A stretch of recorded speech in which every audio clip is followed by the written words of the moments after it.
Hey, what's up? It's Barrett Vickery and welcome to another video. In today's video, I'm talking about the emotional guidance scale. Now, the emotional guidance scale is one of my favorite tools in the world of personal and spiritual development. This tool completely revolutionized the way that I think about every single wellness practice that I do. Early on in my journey, I was practicing meditation, but I didn't really understand why meditation worked. I understood that it was making me feel better and it was improving my life, and that was amazing. But I didn't understand really the mechanics behind why it was helping me so much. And so through understanding the emotional guidance scale, it gave me a much deeper understanding of all my wellness practices and all the wellness practices that are becoming more popular, whether it's meditation or exercise or breath work or journaling, practicing gratitude, taking part in community, getting sunlight, eating healthy, getting good sleep. All of these different wellness practices can be more deeply understood by understanding the emotional guidance scale. Now, the first step in talking about the emotional guidance scale is that we have to understand vibration. Now, you've probably heard this before, that everything in the physical universe is vibrating at its own frequency. So everything has its own vibrational frequency that it is vibrating at, including us. We are part of this vibrational universe. And if you are familiar with the law of attraction, you know that the energy that you put out into the world begins to come back to you. So this entire idea of the law of attraction, the vibrational nature of reality, is a really fundamental understanding when talking about the emotional guidance scale. So the entire goal with understanding this is to realize that if you can get yourself into higher vibrational states more of the time, you can start to attract the experiences that you would like to have in your life. You already have experience with these higher emotional states. Think about the times when you're most happy, you're most joyous, you feel the best. In those moments, you're better with people, you have better ideas, you have more energy, you're typically more focused and able to go after and chase the dreams and create the life that you want. All of these benefits are a result of being in a higher vibrational state. So the key here is to understand that your emotions are an indicator of your level of vibration. I'll say that again. Your emotions are your indicator of your level of vibration. So with that idea, we can really start to understand the emotional guidance scale. And you can also say that the emotional guidance scale is the vibrational guidance scale as well, because we can think of emotion and vibration as basically the same thing. So let's hop into the emotional guidance scale. You can see on your screen that we have an upward spiral and a downward spiral. At the top of the upward spiral, we have higher level emotions like joy, knowledge, freedom, love, appreciation. And then at the very bottom of the downward spiral, we have fear, grief, depression, powerlessness, and victim consciousness. So at the top of this spiral here, at the top of our positive emotion spiral, joy, knowledge, freedom, love, appreciation, all of these emotions feel really good, right? Not only do these emotions feel really good, this is also the highest vibrational state you can be in. And so in these higher emotional and vibrational states, you begin to attract the life that you want way more easily. So when you're in a place of knowledge and freedom, you also have better ideas. You're better at interacting with people. You're more likely to notice opportunities that are going to lead you to your goal. Basically, everything that we want in our lives exists in these higher emotional and vibrational states. And if we can achieve these states on a regular basis and train ourselves to live in these higher states, then we have essentially achieved happiness.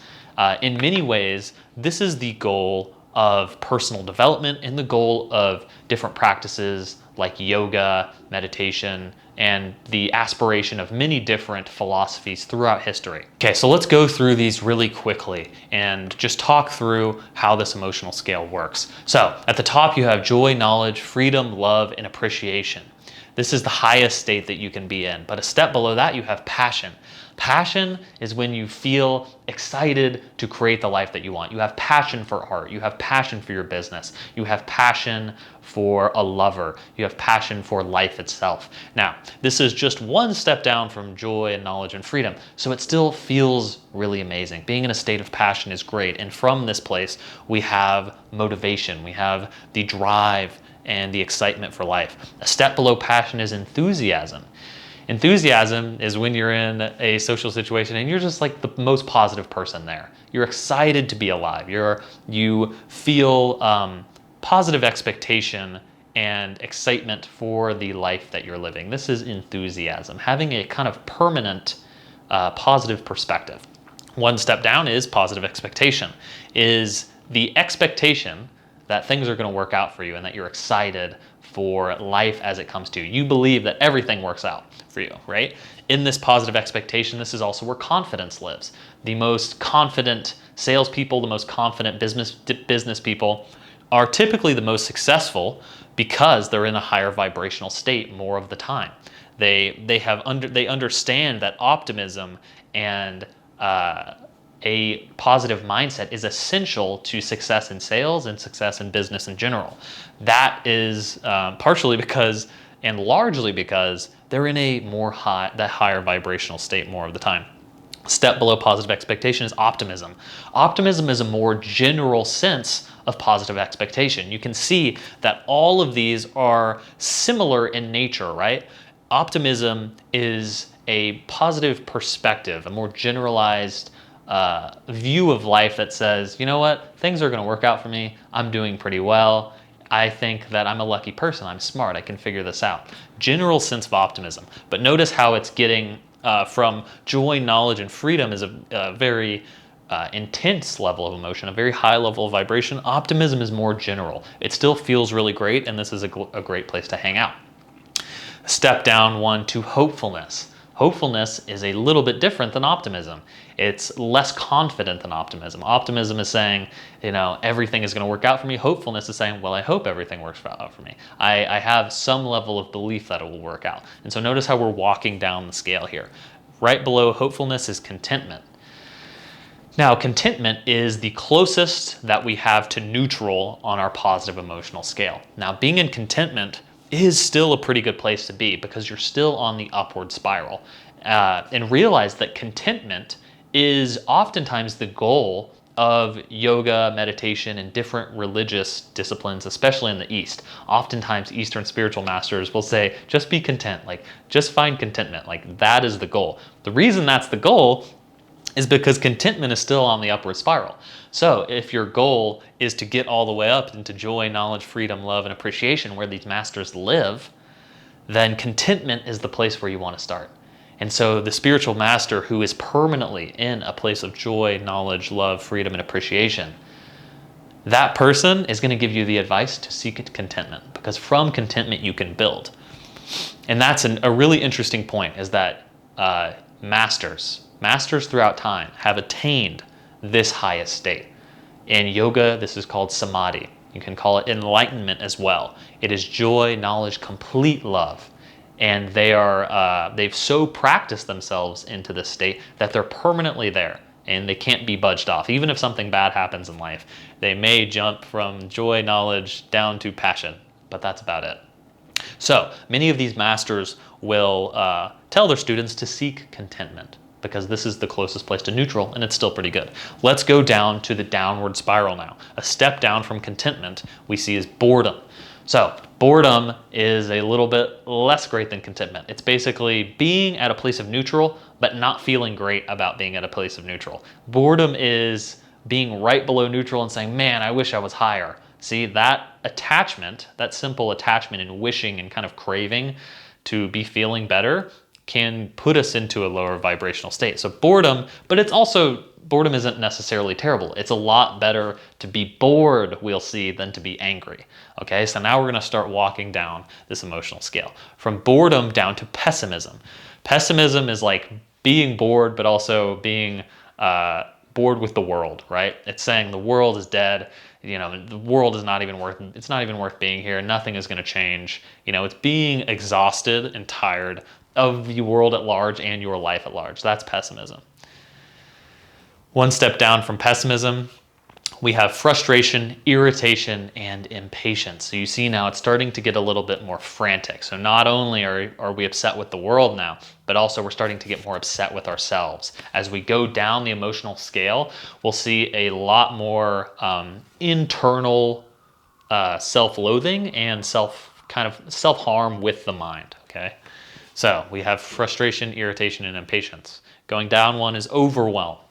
Overwhelm is feeling like there's so many things going on in your life that you just want it to be over, right? People that are overwhelmed are typically breathing really high in the chest, and they're just like, I can't do this. I need a break. I can't do this. Being overwhelmed is a little bit more frantic than being bored, notice. Okay, so these energy states are changing and they feel distinct and different. Being able to distinguish between them and realize where you are at on the scale is the most important skill, as we'll talk about a little bit later. Going from overwhelm down into disappointment. Now we're starting to move in, looking at ourselves negatively, okay? So disappointment either in the world, disappointment in a partner, disappointment in ourselves, disappointment in our business. Looking at the world this way starts to become painful, right? We start to get the emotional toll of feeling bad when we're viewing the world through a lens of disappointment. Going down into doubt and worry. So doubting ourselves is typically how this shows up, right? We doubt our ability to be able to show up in the world the way that we know we would like to. I personally sometimes doubt my ability to be able to do the things that I want to do in the world. And this is really painful to start to be in this place of doubt, especially because when you're in a place of doubt, it's super easy to start sliding down this slippery slope. So notice that from doubt, it's super easy to fall into worry. Once we feel doubtful of ourselves or doubtful of our situation, the logical next step is to start feeling actively worried about it. Like, oh gosh, I need to change this. Like, this is really not good. And we're going to continue going down this negative spiral from worry to blame. So from a place of worry, it naturally falls into blame. Blaming the outside world, blaming the economy, blaming the government, blaming the president, blaming yourself, blaming a spouse or a significant other, blaming the outside world for our own emotional state, for our own situation. Moving from blame directly into discouragement. It's starting to get worse. Moving into discouragement feels like powerlessness, feels like you can't change your situation. Discouragement feels a lot less good than boredom. Being bored is a lot better than feeling discouraged. Moving into anger. Now starting to lash out, anger at self, anger at the outside world, and into revenge. Now, revenge is a very interesting one for me personally, especially in the past. I don't have as much of an issue with this now, but in the past, when I would start to get angry with myself for failing or for not living up to my potential or for whatever it is, I would start to take revenge on myself. I would start to take my revenge on myself in the form of food. And so when I was in my early 20s, I developed an eating disorder, and it really messed me up and made me feel way, way, way worse. But the reason I created the eating disorder was as a form of revenge. It was as a form of self-harm. And so, as you can see, when we start to dip into these lower emotional states, they start to get more and more painful. They start to create worse and worse habits. And these habits that we create out of these negative emotional states only create more of the same thing. Okay, so my eating disorder only created worse emotions for me. It only created more feelings of revenge, more feelings of anger towards myself. And I felt like I couldn't get out of it. These are all trademarks and qualities of being in these negative emotional states. And maybe you relate to that. Maybe you have some habits or you feel like you've been stuck in these negative states for a long time. Right? So if you can relate to that, just realize that with practice, you can climb yourself back up the ladder. Okay, let's go back into this. Hatred and rage is oftentimes projected at other people. We're blaming other people for the state of the world. We're blaming them and we hate them for the reason that our life and the world is the way that it is. And oftentimes this can turn into verbal and physical violence. And so notice that these do not feel good, right? Hatred and rage moves into jealousy. We can experience jealousy in so many different ways, especially when it comes to human relationships. Coming down to insecurity, guilt, and unworthiness. Feeling guilty and insecure, not feeling self-confident, feeling powerless. Once we start to get into these lower emotional states, everything seems like it's terrible, right? The world seems like it's falling apart. It seems like our lives are falling apart. People that exist in these lower emotional states all of the time are people that are miserable, right? And they can cause misery in the lives of other people. So being in these really low emotional states is very, very painful. And the reason that it's very painful is that when you're in these low emotional states, you're so far away from your natural state of being. Remember, your natural state of being as a human is these higher emotional states. Your natural state of being as a human is to feel good. It's to feel optimistic. It's to love the people around you. It's to feel excitement and enthusiasm for life. It's to feel joy. It's to know that you have internal knowledge, that you have internal guidance, and that you can create the life that you want. That's the basic nature of being a human being. So when you are in these low states of insecurity and guilt and self-hatred, you're so far away. We're so far away from our natural state. And so people that live down here, it's very painful for them. And so we should probably have a little bit more empathy as well, right? When there's someone that's causing pain for other people, it's probably because they feel terrible all the time. They live in a low vibrational state chronically, okay? And finishing up, we have fear, grief, depression, powerlessness, and victim consciousness, okay? This is looking at the world and thinking that nothing can change, thinking that the entire world is against us. People that live in victim consciousness all the time don't have power. And so oftentimes they will lash out at others with violence, either verbally or physically, and they cause even more pain in the world around them. And the important thing to understand is that these people are living in the lowest realms of the human experience. This is the most painful place to be, in these lower experiences. The tough part about all of this is that when you're in these lower vibrational states, sometimes it feels like you can't get out, okay? So realize that being in a higher vibrational state means you have access to clarity.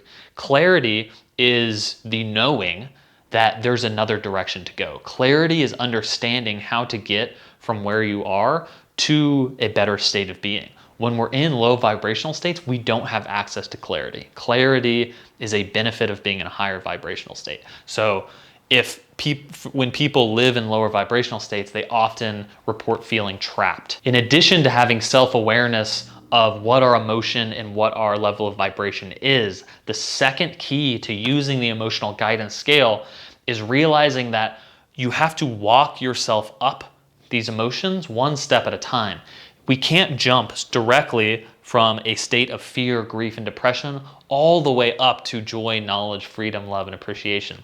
Like, we can't positive think our way from hatred and rage all the way up to enthusiasm, right? It takes some time and it takes conscious effort to walk ourselves up the scale. So our two goals here are to understand where we are on this emotional scale and then be able to gradually walk ourselves back to more abundant emotional and vibrational states. Now, the coolest part about all of this, about understanding the emotional guidance scale, is the concept of vibrational set point. Now, a vibrational set point basically means that as human beings, we are somewhere on this scale most of the time. So if you've ever had a really tough time for a couple of months in a row and you start to get into a place of disappointment, doubt, and worry, and all of a sudden you're like, why don't I feel happy anymore? I was so happy. I was so happy and so energetic and so excited to be alive. But now I don't even know who I am. I just am in a place of worry and doubt all the time and I can't seem to get out of it. That's because your vibrational set point has moved from higher emotional states down to doubt and worry. So vibrational set point changes over time. Typically, we can rewire our vibrational set point between 30 and 60 days of intention with different practices like meditation and getting good sleep and exercise and drinking water and all these different things. We can rewire and redo our vibrational set point. The idea here is that we can raise our vibrational set point. Once you understand that the things that make you feel better and make you feel higher levels of emotion are also raising your level of vibration, then everything changes. The key to using this emotional guidance scale is realizing that the better you feel, the better your life becomes. That's the wonderful thing. The better you feel, the better your life becomes. Not only will you be happier and feel better, but you're also more in alignment with your natural state of being.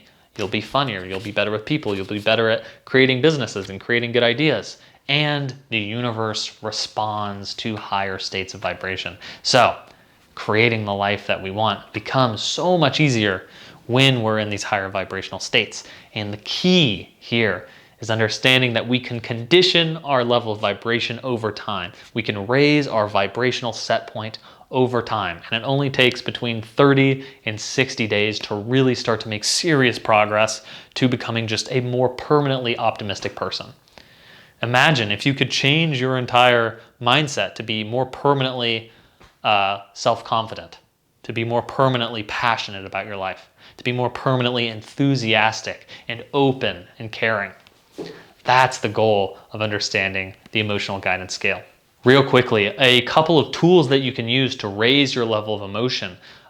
You probably already know about a few of these, but recontextualize these and re-understand these through the context of the emotional guidance scale. Tools like meditation help to raise your state of emotion. They help to raise your vibration really effortlessly and naturally.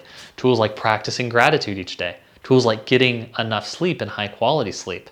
Getting enough exercise, getting sunlight, eating healthy, drinking water, practicing journaling and planning out the day, having a life vision, socializing, having loved ones in your life. Like those are 10 right there that you could use. But think of all of the things that make you feel better through this context. Things like music. There's so many different ways that you can help to raise your level of emotionality. And the key here is that when you do it over and over again, over time you will begin to become happier. But it takes a little bit of work and it takes a little bit of effort and dedication to make this happen. I hope that this video served you. If it did, please give me a like and a share with somebody that you think could also benefit from this type of information. Go ahead and start to practice some of these tools that can help to raise your vibrational state. And notice that as you become happier, notice what starts to come into your life. Notice what opportunities to be yourself and to go to the next level come into your life. Because remember that all of this is tied to manifesting. What you put out into the world, the vibration that you embody, you will begin to attract to yourself. Have a wonderful, wonderful day. Begin to practice some of these tools. Go meditate a little bit. Go for a walk. Have a great rest of your day. All right. Thank you so much. Goodbye.